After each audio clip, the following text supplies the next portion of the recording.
نہ امام کی ٹھوکر سے مردہ زندہ ہوا ہوتا ہوا دیکھیں گے، نہ ڈوبا ہوا سورج پلٹتا ہوا دیکھیں گے، نہ چاند کے 2 ٹکڑے دیکھیں گے۔ پھر ایمان کے در سے آئے گا۔ نبی مکرم اسلام نے فرمایا ایمانہم من السواد الی البیاض، علماء اس بات امامت کتاب لکھیں گے، کتاب پڑھ کر 12ویں پر ایمان لے آئے۔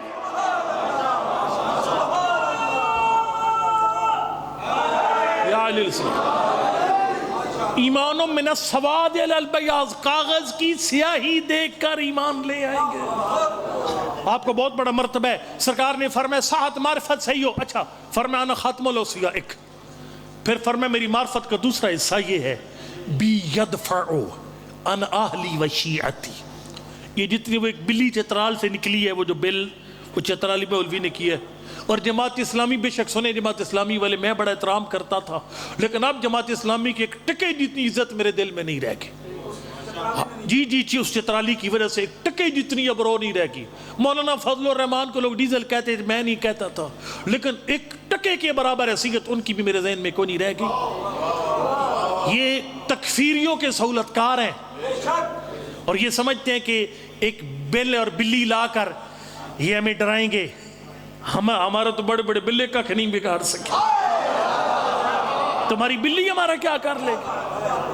یہ لوگ سمجھتے ہیں بھئی یہ بل آئے تو اس سے شیعہ ڈر جائیں گے۔ اور یہ دیکھیں ہم صحابہ کرام کی توہین نہیں کرتے، کسی عیسائیوں کے عقائد کا بھی مذاق نہیں اڑاتے، ہمارے علماء نے اجازت نہیں دی، بلکہ ہمارے ائمہ نے، بلکہ قرآن نے اجازت نہیں دی۔ ہاں لا تسبوا الذین یدعون من دون اللہ فیسبوا اللہ عدوا بغیر علم، فرمایا کافروں کے جھوٹے خداؤں کو گالیاں نہ دو۔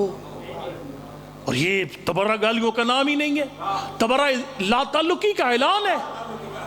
ہاں لا تعلقی ہے تبرہ گالم گلوچ نہیں ہے، لیکن وہ یہ سمجھتے ہیں کہ اس طریقے سے میرے اوپر پرچہ ایک بھائی حامد علی پر پروفیسر صاحب پر پرچہ دیں گے اور یہ ذکر بند ہو جائے گا۔ نہیں، یہ ذکر بند نہیں ہوگا، جو مرضی ہے کرو، یہ ذکر بند نہیں ہوگا۔ جملہ پڑھنے لگوں، فرمایا بی یدفعون اہلی و شیعتی، سرکار نے فرمایا میں وہ ہوں جس کے وجود کی برکت سے قیامت تک اہل بیت اور شیعوں سے بلائیں ٹلتی رہیں گی۔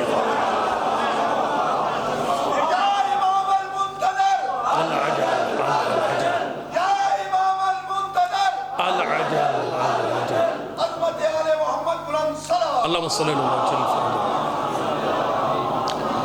لڑی اب دائیں میں کروٹ سیکٹری صاحب بھی نہ لے، بھائی حمد علی تو میرے سکے بھائی ہیں، وہ بھی انشاءاللہ کروٹ دائیں پہ نہیں ہوگی، میں بالکل جلدی ختم کر، لیکن میں نتیجہ دینا چاہتا ہوں۔ نتیجہ اب فرمایا میں وہ ہوں جس کے وجود کی برکت سے شیعوں اور اہل بیت سے بلائیں ٹلتی ہیں۔ اب مولا ذرا اس کو اور واضح کیجئے، شیخ مفید کا خط ہر مومن کو پڑھنا چاہیے، جو امام زمان کا خط ہے شیخ مفید کے نام، ہر مومن پڑھے، نیٹ پہ موجود ہے، جوانوں موبائل کا اچھا استعمال بھی ہے، آپ نیٹ پہ لکھیے، گوگل پہ جا کے لکھیے شیخ مفید کے نام امام زمان کا خط، اسے پڑھ کے جا کر لاجواب خط ہے، اس میں توجہ سرکار نے فرمایا اس خط کے اندر لکھا، فرمایا مفید میری معرفت یہ ہے، جیسے بھی یہاں پر کیا فرمایا میری وجہ سے بلائیں ٹلیں گی قیامت تک ہی اور اہل بیت سے، یعنی میرے ہونے کو محسوس کرو، یہ میری معرفت ہے، تم یہ احساس کرو تمہارا کوئی وارث ہے، تم لا وارث، یہ جو ہم ریلیاں نکالتے ہیں یہ ہمارا حق ہے، ہاں اس ملک کے شہری ہیں، اس لیے ہم ادھر برابری کی بنیاد پر رہنا چاہتے ہیں، ہمارا حق ہے کہ وہ قوانین پاس نہ ہو جاؤ شیعہ مذہب کے حقوق پہ ڈاکہ ڈالنے والے ہیں، وگرنہ ہم ڈرتے نہیں ہیں، یہ احتجاج کر کے ہم خالی اپنی آواز بلند کرتے ہیں، گھبراہٹ نہیں ہے ہماری، جیسے کہ ہمارا وارث ہے۔ شیخ مفید کی خط میں لکھا تھا مفید ان غیر مہملین لذکرکم ولا ناسین لمراعاتکم، فرمایا مفید تمہیں یہ لوگ پوچھتے ہیں کہ میرے ہونے پر دلیل، فرمایا تم دلیل ہو میرے ہونے پر، بولا وہ کیسے؟ فرمایا تمہیں زندہ دیواروں میں چنا گیا، چنا جائے گا، خود کو شملے ہوئے ہوں گے، فرمایا تمہیں زندہ دیواروں میں چنا گیا، بسوں سے اتار کر مارا جائے گا، تم ختم کیوں نہیں ہوتے؟ فرمایا 3 شعبان سے چند دن پہلے پوری مسجد شہید ہو گئی پشاور کے اندر، لیکن 3 شعبان کا جشن روک نہیں سکا، پھر بھی یہ کون ہے جو جذبہ جوان رکھتے ہیں؟ سرکار نے فرمایا میں نے کبھی اپنے شیعوں کو نہیں بھلایا، میں ایک ایک شیعہ پر نگاہ امامت رکھتا ہوں، میں دعائیں کرتا ہوں اپنے شیعوں کے لیے۔ فرمایا اگر میری دعائیں اور نگاہ کرم نہ ہوتی دشمن تمہیں کب کم مٹا چکا ہوتا۔ میں نہیں مٹنے دیتا، میں اپنا کام کر رہا ہوں، اور امام زمان اب بھی اپنا کام کریں گے۔ یہ بلی بھی تھیلے کے اندر انشاءاللہ واپس جائے گی، جس طرح پہلی بلیاں بھی واپس چلی گئی ہیں۔ تو بہرحال کہنے کا مقصد میرے یہ ہے کہ امام کے ہونے کو محسوس کرے، محسوس۔ آخری جملے کے اسی پہ ختم بھی کر جاؤں، وہ یہ ہے اپنی معرفت کو مزید واضح کیا امام زمان نے۔ وہ کیسے؟ شیخ مفید کے خط میں فرمایا مفید میری معرفت یہ ہے فَلْيَعْمَلْ كُلُّ مُرْئٍ بِمَا يَقْرُبُ بِهِ مِن مَحَبَّتِنَا وَلْيَتَجَنَّبْ مَا يُدَانِيَ مِن كَرَاهِيَتِنَا وَسَخَطِنَا۔ ساری مجلس کو نتیجہ یہ ایک جملہ ہے، اور اس جملے کو میں بھی پیش نظر رکھوں گا، آپ بھی انشاءاللہ پیش نظر رکھیں۔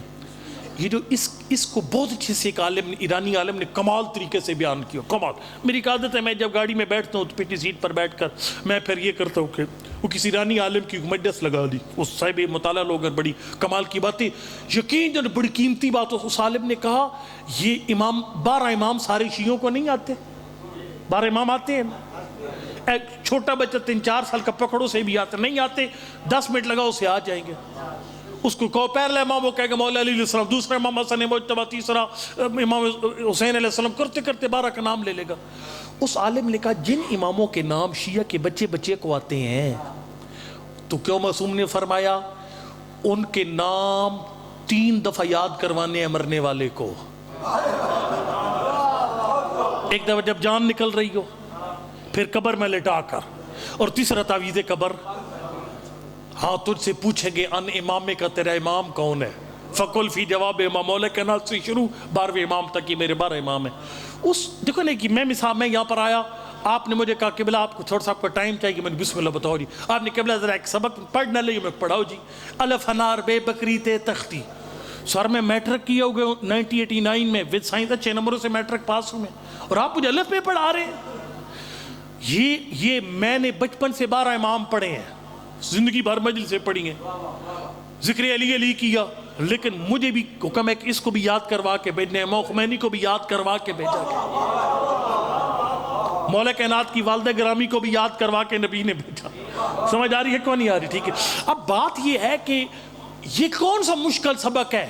فرشتے پوچھیں گے امام کون ہے تو پھر کہنا میرا علی امام ہے 12۔ اس عالم نے بڑا جملہ کہا، اور یہ ساری مجلس کا رزلٹ ہے، اور یہی معرفت امام زمان ہے۔ اس عالم نے کہا کہ یہ اس لیے حکم ہے کہ یہ یاد کرواؤ، چونکہ جب ہوگا نا تیرا امام کون ہے، ہر بندے کی زبان پر 12 کا نام نہیں آئے گا۔ کیا مطلب نہیں آئے گا؟ توجہ، اس نے کہا اس کی زبان پر 12 کا نام آئے گا جس کی اس زندگی میں 12 کو ماننے کا کوئی اثر تھا۔ 12 کو ماننے کا اثر تھا۔ میں ایک مثال دیتا ہوں، میں بھی یہاں سے نکل آگے سے موٹر سائیکل والے نے بد تہذیبی کی، بڑی مشکل سے گاڑی ایکسیڈنٹ ہوتے ہوتے بچی فرض کیجیے تو اب میری زبان بتائے گی کیا مجھ پر امام زمانوں کو ماننے کا اثر ہے یا نہیں ہے۔ میں نکلتا ہوں آگے سے پردہ دار بیویاں آتی ہیں، میری آنکھ بتائے گی امام کو ماننے کا اثر ہے یا نہیں ہے۔ میں خدمت میں جاتا ہوں کہیں پر کوئی شادی حال میں، رشتہ دار دوست عزیز ہے، اس کی بچے کی شادی ہے، اندر ڈیک چل جاتے ہیں، وہاں پر بیٹھ کر میرا سننا بتائے گا کہ میری زندگی میں امام زمان کو ماننے کا اثر ہے یا نہیں ہے۔ امام بارگاہ نہیں بتائے گا، میرے بچے کی شادی بتائے گی، کسی عالم کے گوڈے کے ساتھ بیٹھنا نہیں بتائے گا، اس کی زندگی میں امام زمان ہے یا نہیں، تیرے بچے کی شادی کی رسمیں بتائیں گی کہ تجھے امام زمان کا کتنا اثر ہے تیری زندگی میں، اسے پتہ چلے گا۔ وہ کیا کمال جملہ، خدمت میں اب کی عرض کروں گا، معصوم نے فرمائے یصبح مومنا و یمسی کافرا، فرمائے اتنا سخت امتحان ہوگا عصر غیبت میں، ایک بندہ صبح مومن ہوگا شام کو کافر ہو جائے گا، بلکہ سخت لفظ ہے، فرمائے یصبح والا شریعت من امر اللہ، فرمائے وہ مسجد میں ہماری شریعت پر مجلس میں ہماری شریعت پر جب اٹھ کر گھر جائے گا اور بیوی کہے گی بچے کی شادی پر ڈھول ہوگا، بھنگڑا ہوگا، گانا بجانا ہوگا، مارم نہ مارم مکس ہوگا، سرکار فرماتے یمسی وقت خرجانا، شام کو بیوی کی بات مان کر ہماری شریعت سے باہر نکل جائے گا۔ یہ پتہ چلے گا کتنا اثر ہے۔ فرمائے فَلْيَعْمَلْ كُلُّ امْرِئٍ بِمَا يَقْرُبُ بِهِ مِن مَحَبَّتِنَا وَلْيَتَجَنَّبْ مَا يُدَانِيهِ مِن كَرَاهِيَتِنَا وَسَخَطِنَا۔ امام زمان نے فرمایا میری معرفت یہ کچھ کرنے سے پہلے یہ سوچ لیا کر تیرے یہ کام مجھے دکھ دے گا یا سکھ دے گا، دکھ دے گا یا سکھ دے گا۔ ایک اشارہ جلدی سے کروں، خود وہ خط شیخ مفید کا لاجواب خط ہے، اسے پڑھی اردو ترجمہ اس کا نیٹ پہ پڑھا ہوا ہے۔ سرکار نے فرمایا کاش میری قوم کے جوانوں کو پتہ چل جاتا غیبت میں میری حالت کیا ہے۔ ریلیکس ہے، گندگی دیکھ لیتے ہیں، فیس بک پر اوٹ پٹانگ چیزیں دیکھ لیتے ہیں، اور بہانے سے چیک تو کروں اس میں ہے کیا، غلط چیزیں دیکھ لیتے ہیں۔ موٹر سائیکل روک دیتے ہیں جب کسی عورت کی تصویر سائن بورڈ پہ لگی ہوتی ہے، جب عورت کو بیچا جا رہا ہوتا ہے مارکیٹنگ کرنے کے لیے سائن بورڈوں پر، رک کر دیکھتے ہیں، یہ خطرناک ہے، واللہ یہ خطرناک ہے۔ فرمایا ہمارے شیعوں کو پتہ ہی کوئی نہیں ہے غیبت میں میری حالت کیا ہے، اپنے ہاتھوں سے لکھا۔ فرمایا لا یحبسنا الا ما یتصل بنا مما نکرہ ولا نؤثر منہم، فرمایا مجھے غیبت میں قیدی بنا رکھا ہے تمہارے اعمال نے، مجھے غیبت میں تمہارے اعمال نے۔ اور پھر عجیب ہے، سرکار میری بات سنی، اہل سنت بھائی ہمارے لیے بڑے محترم ہیں، ہماری جان ہے، لیکن ان کے گناہ کا امام زمان پہ اثر نہیں ہوتا، باقی جتنے بھی مذاہب موجود ہیں کوئی اثر نہیں ہوتا۔ اس خط میں خود لکھا وَلَا نُؤْثِرُهُ مِنْهُمْ، فرمایا آنکھ اٹھانے سے پہلے جوان اتنا تو سوچتا میں تجھ سے اس بات کی توقع نہیں رکھتا، تو ایک ایسی نگاہ حرام ڈالے جو 40 دن میرے ظہور کو مؤخر کر دے۔ میرے بھائی کے ٹائم سے میں نے لینے 2 منٹ اب میں لینے لگا ہوں۔ 7 معرفت اور آخری بات، 7 معرفت ہو، معرفت صحیح ہو ایک، یعنی پہلی بات یقین پکا، دوسری بات معرفت صحیح، اور تیسری بات پھر اینڈ۔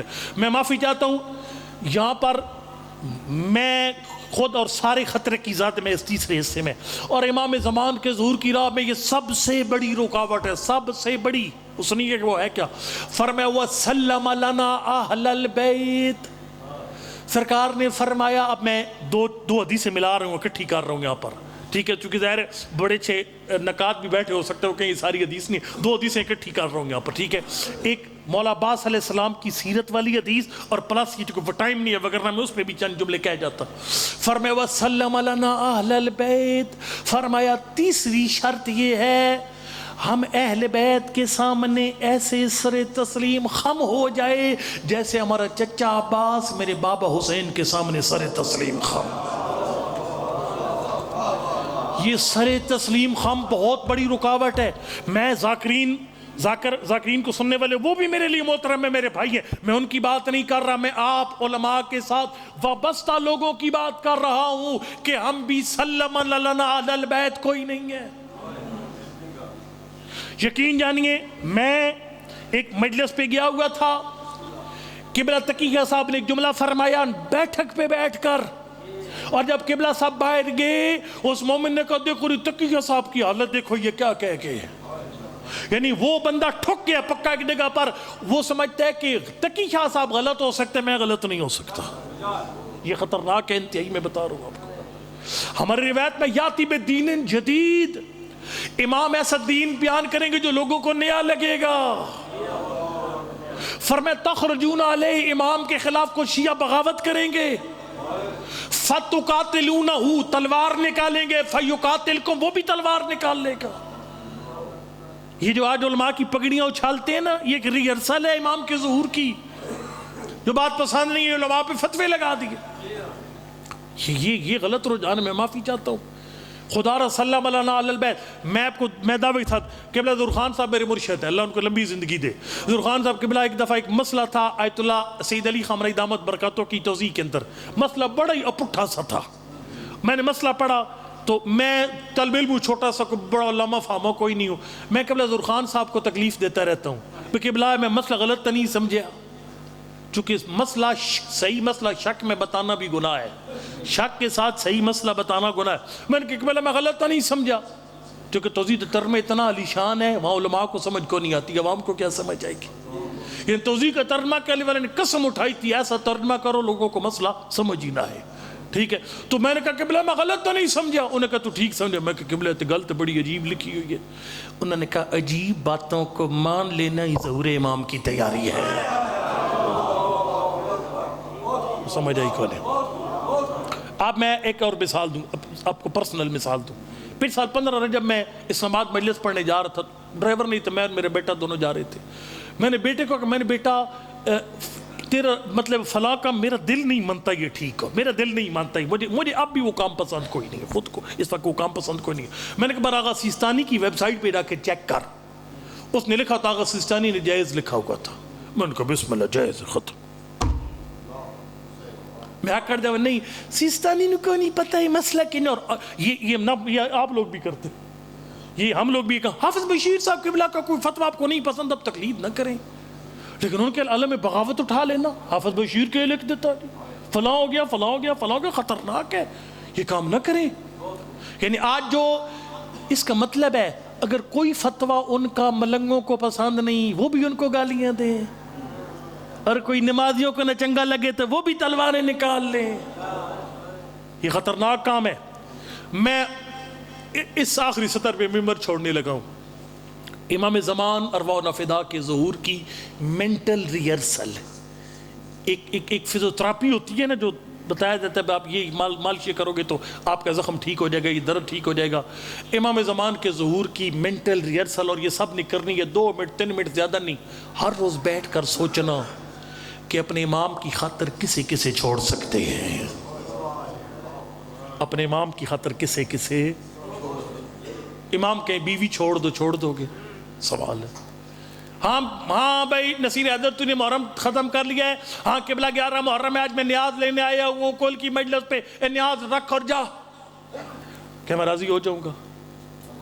مجھے اپنے آپ کو تیار کرنا ہے اس بات پر۔ امام زمان میں خود نواخوان بھی ہوں، شاعر بھی ہوں، ٹھیک ہے، میں نے ماتمی حلقہ لگائے ہوئے، اور امام زمان کہتے ہیں بھائی یہ ماتمی حلقہ یہاں سے ہٹاؤ، ادھر ماتم بہت ہو گیا، آگے چل کر نہیں قبلہ گھنٹہ ٹائم ہے، ہم کیوں آتے ہیں؟ کہ ماتمی سالار امام کے کہنے پر ماتمی حلقہ کی شفٹ کر دیں گے؟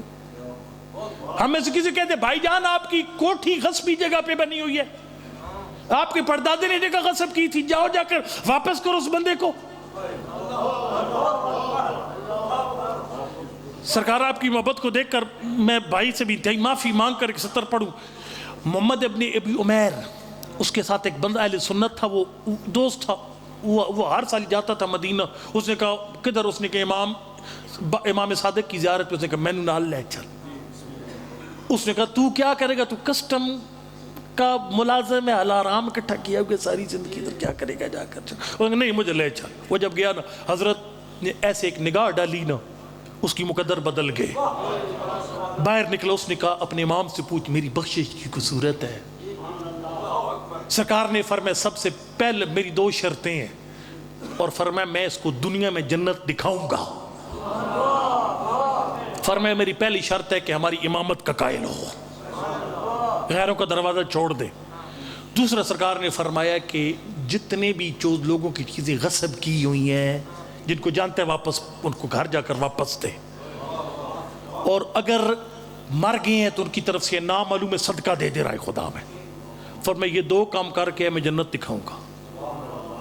وہ بندہ چلا گیا، اس نے بتایا، وہ بندہ گیا گھر جا کر، کچھ دن بعد دن تک غائب تھا۔ ابن ابی عمیر اس کے گھر گیا، اوہو کم بہت زیادہ ہی ہو گیا، بس آخری ابن بس نہیں، وہ میرے سے انتہائی محترم ہے میرے لیے۔ وہ جب گھر گئے ابن ابی عمیر کے گھر، دستک دی، اس نے کہا ابن عمیر میرے گھر نہیں آنا کیا؟ اس نے کہا میرے تن پہ لباس ہی کوئی نہیں ہے۔ کہا میرا لباس بھی غصبی تھا، وہ بھی دے دیا۔ اپنے گھر گیا، کپڑے اپنے ابن عمیر لے کر آیا، دوا کا انتظام کیا۔ امیر کبیر بندہ کنگال ہو گیا، زمانے کے امام کا حکم مان کر سب کرتے۔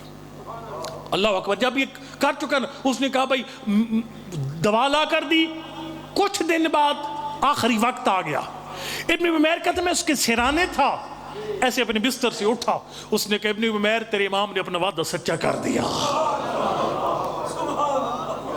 بس یہ مشق کرنی ہے آپ نے، ایک اپنی آنکھوں پہ قابو کرنا ہے ظہور امام کی نیت کر کے، اور یہ مشق امام خاطر کسے کسے چھوڑ سکتے ہیں۔ ایک سید نے ایک جملہ کہا تھا، یہی آخری جملہ سمجھیے، میں معافی چاہتا ہوں بھائی سے بھی آپ سے بھی، کافی پورا گھنٹہ پڑ گیا، 45 منٹ ٹائم تھا۔ وہ ایک جملہ یہ ہے اس سید، اور یہ خاص طور پر جوان جو فیس بک کے شوقین ہیں، ایک سید نے بڑا جملہ کہا، اس نے کہا جوان جب کسی کی ماں بہن بیٹی سامنے آئے نا سر جھکا لیا کر، جب کوئی گندی ویڈیو موبائل میں آئے تو اس کو اگنور کر دیا کر۔ کیسے؟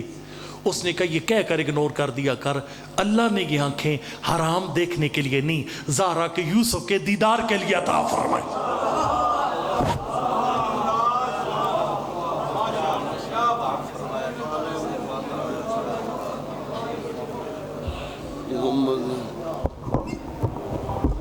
مومنین تشریف رکھے، انتظار کی گھڑیاں ختم، مصور غم فخر ملت جعفریہ علی جناب مولانا حامد علی صاحب انشاءاللہ رونق ممبر ہوں گے، اور ان کے بعد بھی سید الواعظین مولانا سید محمد رضا نقوی آف گلور کوٹ وہ بھی انشاءاللہ پہنچ گئے ہیں، وہ بھی خطاب فرمائیں گے۔ آپ سے التماس ہے کہ جشن ولادت باسعادت کی رونق کو برقرار رکھتے ہوئے تشریف رکھیں۔ مولانا حامد علی صاحب رونق کے ممبر ہوں گے۔ درود بر محمد و آل محمد۔